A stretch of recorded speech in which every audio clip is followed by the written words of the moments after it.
Hello बच्चों, आज हम करने वाले हैं कक्षा 10वीं अध्याय 6 त्रिभुज।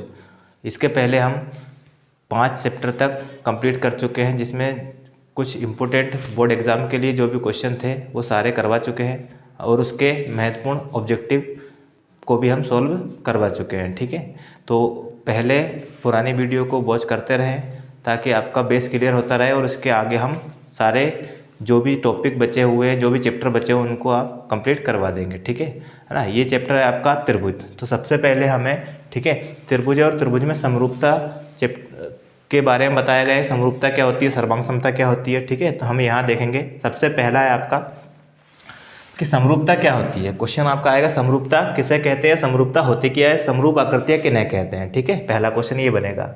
तो देखो, समरूप आकृतियाँ क्या होती है, उन सभी आकृतियों का समूह, उन सभी आकृतियों का समूह जिनका क्या आकार समान हो। आकार समान मतलब देखने में एक जैसा हो। जैसे ये दो आपके मार्कर है, ठीक है, देखने में अगर एक जैसे हो, एक छोटा एक बड़ा हो, तो वो क्या कहलाएंगे, समरूप, है ना। देखने में भी एक जैसे होने चाहिए, उनके आकार समान होने चाहिए। ठीक है, जिनका आकार समान हो, किंतु क्या अलग अलग होता है, उसका माप या विस्तार अलग अलग होता है। माप या विस्तार, जैसे दो सर्कल दिख रहे हैं आपको, ठीक है, दो सर्कल दिख रहे हैं, इसमें ये सर्कल छोटा है और ये सर्कल क्या है, बड़ा है। ठीक है, तो देखने में दोनों क्या है, आपके वृत्त ही है ना।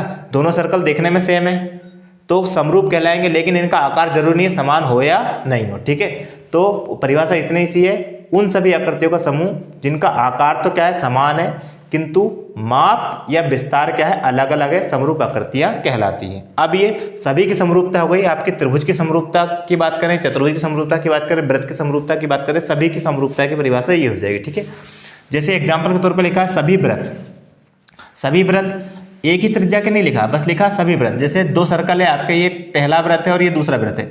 मान लो इसकी त्रिज्या है 2 सेंटीमीटर और इसकी त्रिज्या है कितनी, 3 सेंटीमीटर। तो ये दोनों एक जैसे दिखाई दे रहे हैं, मतलब इनका आकार तो समान है लेकिन विस्तार क्या है, अलग अलग है। तो ये क्या कहलाएंगे, समरूप आकृतियां कहलाएंगी। जैसे आपके सभी आयत, देखो ये छोटा आयत है, ये बड़ा आयत है, इसकी लंबाई चौड़ाई अलग है, इसकी लंबाई चौड़ाई अलग है, लेकिन देखने में सेम है ना, आकार समान है, इसलिए क्या कहलाएंगे, आपके ये समरूप कहलाएंगे। ठीक है, इसी प्रकार सभी वर्ग क्या कहलाते हैं, आपके समरूप कहलाते हैं। क्यों, क्योंकि है ना, वो देखने में एक जैसे होते हैं, लेकिन मतलब उनका आकार समान होता है, लेकिन विस्तार क्या होता है, अलग अलग हो सकता है, तो वो समरूप आकृतियां कहलाती है। ठीक है, अब समरूप जो आकृतियां होती हैं उनके लिए प्रतिबंध पूछा जाएगा। ये क्वेश्चन किस तरह से आ सकता है, समरूप आकृतियों के लिए प्रतिबंध लिखिए, ये समरूपता का प्रतिबंध लिखिए, दोनों का मतलब एक ही हो रहा है। ठीक है, या त्रिभुज की समरूपता के लिए प्रतिबंध लिखिए, तीनों का मतलब एक ही हो रहा है। ठीक है, अब त्रिभुज की समरूपता या किसी आकृति की समरूपता क्या होती है, उनके संगत कोण आपस में बराबर होने चाहिए। पहली लाइन, उनके संगत कोण आपस में बराबर होने चाहिए, उसको प्रूव करवाते हैं। देखो, जैसे ये दो त्रिभुज है आपके, ठीक है, दो त्रिभुज है, ये समरूप कब कहलाएंगे, जब इनके संगत कोण आपस में क्या हो, बराबर हो। ठीक है, अब संगत कोण कौन कौन सा होता है, जैसे इस त्रिभुज को अगर उठा के इसके अंदर रख दिया, जैसे अगर यहाँ अपन इस त्रिभुज को रख देते हैं इस तरह से, ठीक है, उठाकर ऐसे रखते हैं, तो यहाँ क्या आएगा, आपका ए आएगा, यहाँ क्या आएगा, आपका बी आएगा, और यहाँ क्या आएगा, आपका सी। तो P का समरूप संगत कोण कौन सा है, आपका A, है ना। P का संगत कोण कौन सा है, A, इसमें भी देख सकते हैं और यहाँ भी देख सकते हैं। P का संगत कोण कौन सा है, मतलब एंगल P और एंगल A आपस में बराबर हो। दूसरा, B का संगत कोण कौन सा होगा, Q, B का कौन सा होगा, Q, तो एंगल क्या आपका Q किसके बराबर होगा, एंगल B के बराबर होगा। ठीक है, फिर इसी प्रकार एंगल आपका जो R है उसका संगत कोण कौन सा होगा, C, तो एंगल R किसके बराबर होगा, एंगल C के बराबर। ठीक है, एंगल C के बराबर। अगर ये कंडीशन आती है, पहले पॉइंट आपका कंप्लीट होता है कि उनका संगत कोण आपस में बराबर होना चाहिए, तो भी त्रिभुज समरूप होते हैं। दूसरा पॉइंट है आपका, वो समझना, उनकी संगत भुजाओं का अनुपात समान हो, अर्थात वो क्या हो, संगत भुजाएं समान अनुपात में हो या समानुपाती हो। ठीक है, दूसरी कंडीशन जो पॉइंट है उसको सेटिस्फाई करते हैं। उनकी संगत भुजाओं के अनुपात, देखो जैसे ये वाली भुजा है, ठीक है, ए बी, है ना, ए बी की संगत भुजा कौन सी है, देखो ए बी की संगत भुजा कौन सी होगी, पी क्यू, पी क्यू। इसका अनुपात देखते हैं अपन कितना है, इसका मान है 2, इसका मान है कितना, 6, 2/6, कैंसिल कर दिया तो 2 एकम 2, 2 तिये 6, कितना हो गया, 1/3 हो गया। फिर दूसरी संगत भुजा ए सी है और इसकी संगत भुजा कौन सी होगी, पी आर। तो दूसरी क्या है आपकी ए सी और उसकी संगत भुजा कौन सी है, पी आर। इनका अनुपात देखते हैं, संगत भुजाओं का अनुपात, इसका मान है 3, इसका मान है 9, 3/9, कैंसिल करेंगे तो कितना आएगा, 1/3 3 और 3 बार जाएगा, ठीक है, 1/3 हो गया। फिर तीसरी संगत भुजा कौन सी है आपकी, BC, और उसकी संगत भुजा कौन सी है आपकी, QR। तो ये BC और उसकी संगत भुजा कौन सी है, QR। इनका अनुपात देखते हैं, ये 4 है और ये कितनी है, 12 है। कैंसिल करेंगे, 4 एकम 4, 4 तिया 12। अब देखो आप उनकी संगत भुजाओं का अनुपात समान है, कैसे है, देखो इसका अनुपात, इसका अनुपात, इसका अनुपात सभी का कितना है, 1/3 आया, ठीक है। तो ये दूसरा पॉइंट क्लियर हुआ, उनकी संगत भुजाओं का अनुपात समान होना चाहिए। दूसरा, पहला पॉइंट था आपका, उनके संगत कोण आपस में क्या होना चाहिए, बराबर। जैसे मान लो ये अगर 30 डिग्री है तो ये भी कितना होना चाहिए, ये 30 है तो ये भी कितना होगा, 30, ठीक है। ये आपका कितना है, 50 है तो ये भी कितना होगा, 50, ठीक है। 30 50 कितना हो गया आपका, 80 हो गया। टोटल मिला के 180 होता है तीनों कोणों का योग। तो ये अगर 100 है तो ये भी कितना हो जाएगा आपका, 100 हो जाएगा। इस तरह से उनके संगत कोण आपस में बराबर होते हैं और उनकी संगत भुजाओं का अनुपात समान होता है तो त्रिभुज क्या कहलाते हैं, समरूप कहलाते हैं। त्रिभुज, अगर चतुर्भुज की बात करें, चतुर्भुज समरूप कहलाएंगे, ठीक है। बस उनमें क्या, कितना है, 4 भुजाएं 4 कोण हो जाएंगे। तो किसी भी आकृति की समरूपता का प्रतिबंध ये हो गया आपका, ठीक है। फिर तीसरा आपका पॉइंट आता है, सर्वांग समता किसे कहते हैं, ठीक है। सर्वांग सम, देखो सर्वांग सम को अगर हम थोड़ा सा डीपली देखें तो सर्व मतलब सभी, सर्वांग मतलब सभी अंग, सम मतलब समान, सभी अंग समान, जिस आकृति के सभी अंग क्या होते हैं, समान होते हैं, वो क्या कहलाती है, सर्वांग सम आकृतियां कहलाती है, ठीक है ना। जैसे परिभाषा वही है, उन सभी आकृतियों का समूह जिनका आकार, माप और विस्तार, देखो यहाँ आकार समान था लेकिन माप या विस्तार अलग अलग थी, लेकिन यहाँ आकार, माप और विस्तार तीनों क्या है, अगर समान होते हैं तो सर्वांग सम आकृतियां कहलाती है। जैसे एक ही त्रिज्या के वृत्त, जैसे आपको अगर बोला जाए 3 सेंटीमीटर त्रिज्या का वृत्त बनाए तो ये बनाए एक 3 सेंटीमीटर त्रिज्या का, 2 बच्चे अगर होंगे और दोनों से बोला जाएगा तो दोनों 3 सेंटीमीटर त्रिज्या का वृत्त लगभग समान बनाएंगे, ठीक है। तो एक ही त्रिज्या के वृत्त हमेशा क्या होते हैं, सर्वांग सम होते हैं। जैसे ये 3 सेंटीमीटर का है और ये भी 3 सेंटीमीटर का है तो सभी अंग समान है इसके, है ना, ठीक है, सर्वांग सम कहलाएगा।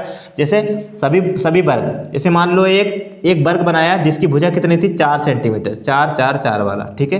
तो अगला सर्वांग सम क्या होगा, वर्ग कौन सा होगा, इसी का, कि जिसकी भुजा कितनी हो, यही वाली, इतनी, 4 4 4 और 4।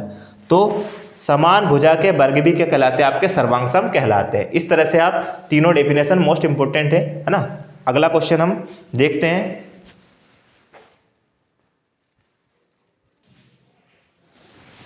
देखिए अगला क्वेश्चन है आपका, देखो क्वेश्चन किस तरह से आएगा, थेल्स प्रमेय वाला, कि क्वेश्चन आएगा थेल्स प्रमेय या आधारभूत अनुपातिकता प्रमेय, ठीक है, दोनों नाम से आ सकता है। लिखिए और सिद्ध कीजिए, मतलब कथन लिखना भी है प्लस इसको प्रूव करके बताना है, ठीक है।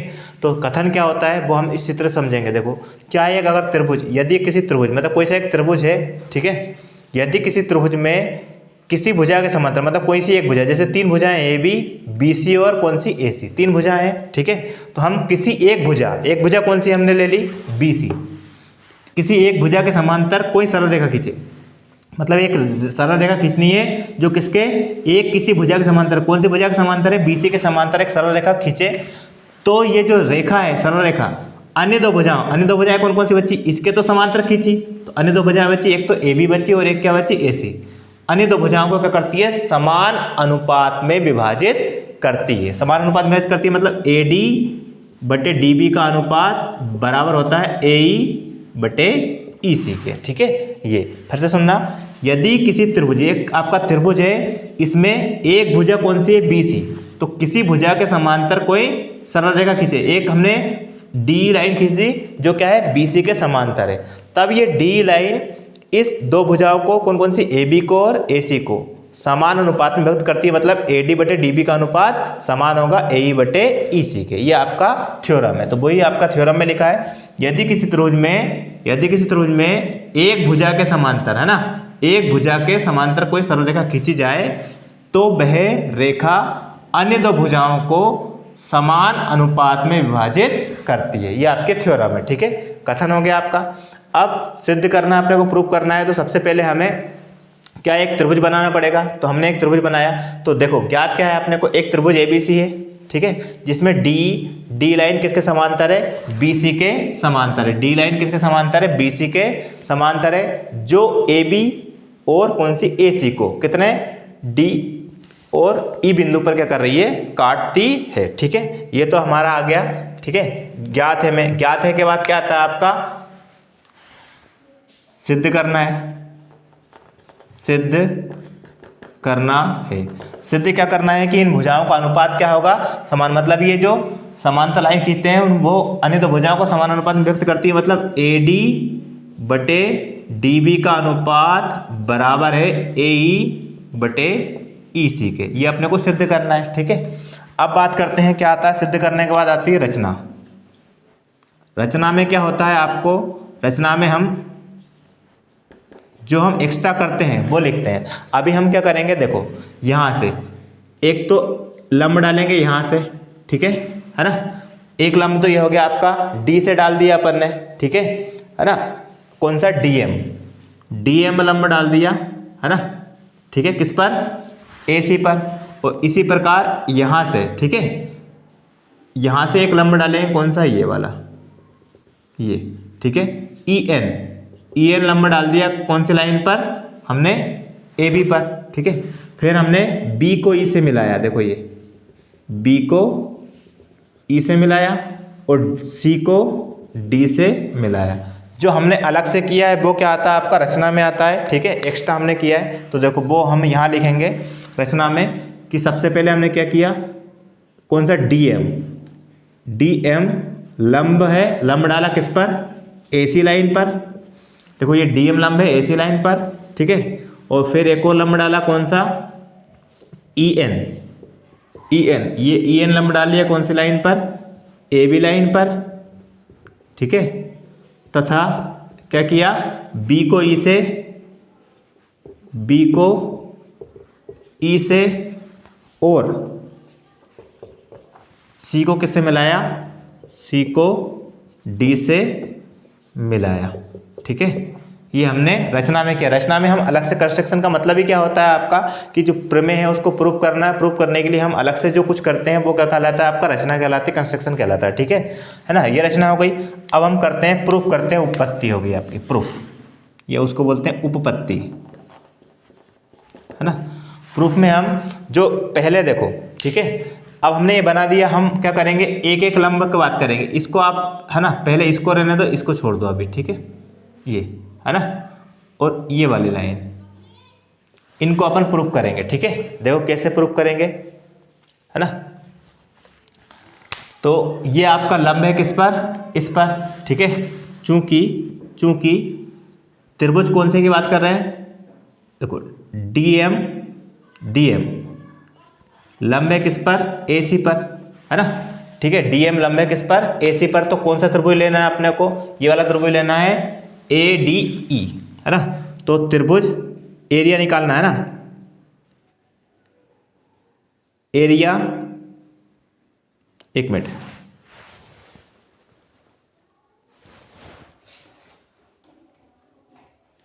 ठीक है, हाँ, एरिया निकालेंगे।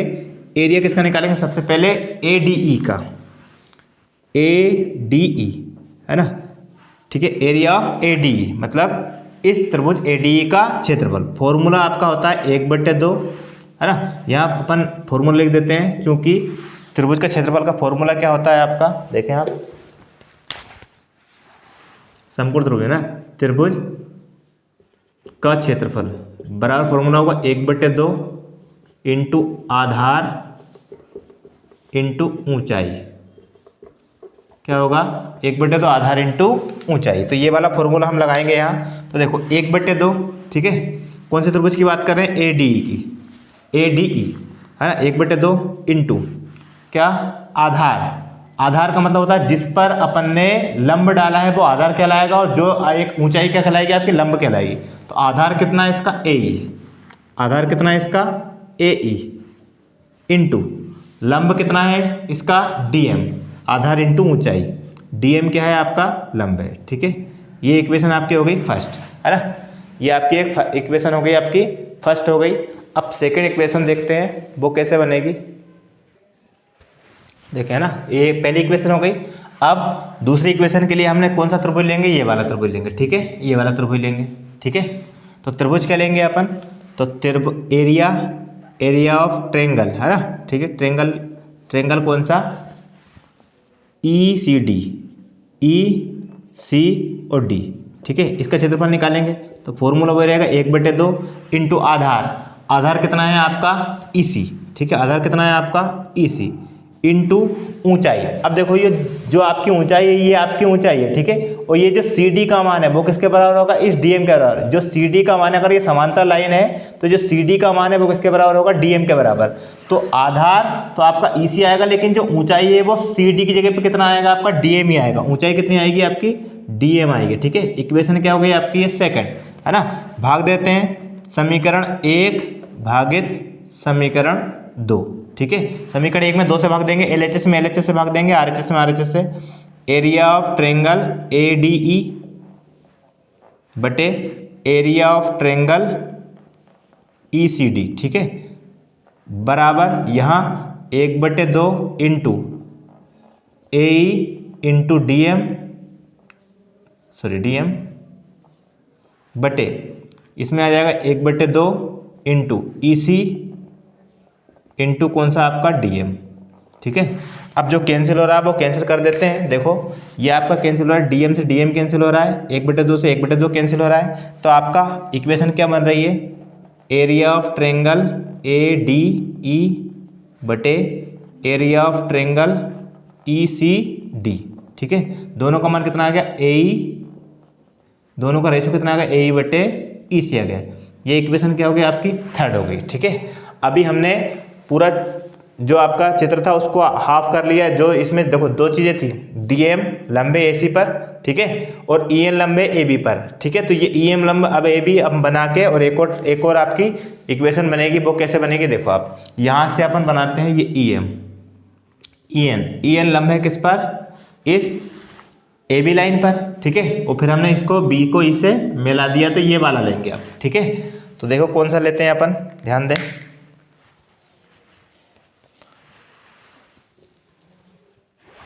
ठीक है, अब देखो त्रिभुज लेंगे अपन, पहला त्रिभुज triangle area of triangle ADE, ठीक है, ये वाला ट्रायंगल। लेकिन अब हमने लंब कौन सा डाला है, ये वाला, ठीक है। तो हम यहाँ लिख सकते हैं, चूंकि जो EN लंब है किस पर, EN लंब है किस पर, AB पर, है ना, ठीक है। EN लंब है AB पर, तो ये वाला ट्रायंगल लेना और ये लंब लेना और ये आधार लेना, ठीक है। इस त्रिभुज का एरिया निकालेंगे तो 1/2 आधार कितना है AD, ठीक है, और इंटू लंब कितना है जो हमने डाला है EN, ठीक है। ये इक्वेशन क्या हो गई आपकी, 4 हो गई, ठीक है ना। अब देखो एक और ट्रायंगल कौन सा लेंगे, अगर ये वाला, देखो ये वाला लिया है अपन ने ये वाले लंब से, ठीक है, तो यहां से ये वाला ट्रायंगल लेंगे, कौन सा, एरिया ऑफ ट्रायंगल ये EB और D, ठीक है। तो यहां लिया था अपन ने ECD लिया था, ECD, अब लेंगे EBD, ठीक है, बराबर कितना, 1/2 इंटू आधार कितना है इसका, ये DB, और इंटू ऊंचाई कितनी है, देखो ये B ऊंचाई है, वो किसके बराबर है, EN के बराबर है। तो क्या लिख सकते हैं, डायरेक्ट लिखेंगे EN लिखेंगे। इक्वेशन क्या हो गई आपकी, ये 5 है ना। यहाँ भाग दे देते हैं, समीकरण 4 भागित समीकरण 5, है ना। LHS का LHS भाग देंगे, एरिया ऑफ ट्रायंगल ADE बराबर, है ना, इसका एरिया ऑफ ट्रायंगल EBD, ठीक है, बराबर RHS का RHS में भाग देंगे, 1/2 इंटू AD इंटू EN, है ना, और यहाँ जाएगा 1/2 इंटू DB इंटू EN। अब जो कैंसिल हो रहा है वो कैंसिल कर देते हैं। कौन कौन सा कैंसिल हो रहा है वो देखें आप, 1/2 से 1/2 कैंसिल, EN से EN कैंसिल, आपका आ गया एरिया ऑफ ट्रायंगल ADE, है ना, बटे एरिया ऑफ ट्रायंगल EBD। दोनों का रेशियो कितना आ गया, AD बटे DB। इक्वेशन क्या हो गई आपकी, ये 6, ठीक है, 5 हो गई, तो ये छठी इक्वेशन हो गई, है ना। लेकिन ये देखें आप, देखो कौन कौन सा, यहाँ आपका, यहाँ इसका रेशो, इसका क्या है, AD ऊपर है, इसमें भी AD ऊपर है, लेकिन इसमें क्या ECD है नीचे, और यहाँ इसमें क्या है EBD। अगर इन दोनों की तुलना करेंगे तब जाके हमारा प्रूफ हो गया। ठीक है। तो इन दोनों की तुलना करने के लिए हमें यहाँ EBD है तो यहाँ भी EBD बनाना है, या यहाँ ECD है तो दोनों जगह ECD बनाना है। ठीक है, तो दोनों ट्रायंगल की बात करते हैं। कौन कौन सा? एक आपका EBD और एक ECD। ठीक है, ये दोनों ट्रायंगल है ना, क्या एक ही आधार है उनका। ठीक है, एक ही आधार में बने जो त्रिभुज होते हैं वो क्या कहलाते हैं? आपस में बराबर होते हैं। उनका एरिया क्या होता है? आपस में बराबर होता है। तो उस हिसाब से देखें, यहाँ देखो क्या है आपका, ये ECD ये वाला ट्रायंगल, और एक आपका EBD दोनों क्या है? एक ही आधार। देखो दोनों का आधार समान है, और जो एक समांतर रेखा क्या है? BC। ठीक है, इन दोनों के बीच बने दो समांतर रेखाएं हैं, एक दूसरे के समांतर है, और एक ही आधार वाले जो त्रिभुज होते हैं उनके एरिया क्या होते हैं? आपस में बराबर होते हैं। तो वही लिखा है, चूंकि एक ही आधार D तथा समांतर रेखा BC के बीच बने त्रिभुज होता है, उनका क्षेत्रफल क्या होता है? आपस में बराबर होता है। अगर क्षेत्रफल बराबर है तो मतलब इनका एरिया बराबर है। तो हम इस समीकरण इसमें है ना, यहाँ ECD की जगह क्या लिख सकते हैं अपन, या इस समीकरण में अपन क्या लिख सकते हैं? ठीक है, इसमें EBD की जगह क्या लिख सकते हैं अपन? ECD लिख सकते हैं, क्योंकि दोनों का एरिया बराबर है। तो कौन से समीकरण से? समीकरण 6 से। समीकरण 6 में हम लिख सकते हैं एरिया ऑफ ट्रायंगल ADE बटे एरिया ऑफ ट्रायंगल। अब देखो ये EBD और ये दोनों बराबर है, तो ECD लिख सकते हैं इसकी जगह पे। क्या लिख सकते हैं? Angle ECD। दोनों का एरिया बराबर है, और बराबर कितना था? AD बटे आपका DB था, है ना। ठीक है, ये इक्वेशन कौन सी थी आपकी? DB। इक्वेशन क्या है आपके? हो गई 7 हो गई। इक्वेशन क्या हो गई? 7। अब समीकरण 7 और समीकरण 3 से, है ना। ठीक है, समीकरण कौन कौन से? समीकरण 7 व